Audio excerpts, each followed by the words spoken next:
एक बार एक व्यक्ति को अपने बगीचे में टहलते हुए किसी टहनी से लटकता हुआ एक तितली का कोकून दिखाई पड़ा। अब हर रोज वह व्यक्ति उसे देखने लगा और एक दिन उसने देखा कि उस कोकून में एक छोटा सा छेद बन गया है। उस दिन वह वहीं बैठ गया और घंटों उसे देखता रहा। उसने देखा कि तितली उस खोल से बाहर निकलने की बहुत कोशिश कर रही है, पर बहुत देर तक प्रयास करने के बाद भी वह उस छेद से बाहर नहीं निकल पाई और फिर वह बिल्कुल शांत हो गई, मानो उसने हार मान ली हो। उस व्यक्ति ने सोचा कि वह उस तितली की मदद करेगा।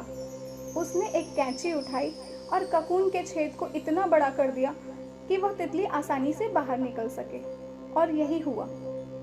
तितली बिना किसी और संघर्ष के आसानी से बाहर निकल आई, पर उसका शरीर सूजा हुआ था और उसके पंख सूखे हुए थे। वह व्यक्ति तितली को यह सोच कर देखता रहा कि वह किसी भी वक्त अपने पंख फैलाकर उड़ने लगे, पर ऐसा कुछ भी नहीं हुआ। इसके उलट बेचारी तितली कभी उड़ ही नहीं पाई और उसे अपनी बाकी की जिंदगी इधर उधर घिसटते हुए ही बितानी पड़ी। वह व्यक्ति अपनी दया और जल्दबाजी में यह नहीं समझ पाया कि दरअसल कोकून से निकलने की प्रक्रिया को प्रकृति ने इतना कठिन इसलिए बनाया है ताकि ऐसा करने से तितली के शरीर में मौजूद तरल उसके पंखों में पहुंच सके और वह छेद से बाहर निकलते ही उड़ सके। यदि हम बिना किसी मेहनत के सब कुछ पाने लगेंगे तो हम भी अपंग के समान हो जाएंगे। बिना परिश्रम और संघर्ष के हम कभी उतने मजबूत नहीं बन सकते जितनी हमारी क्षमता है।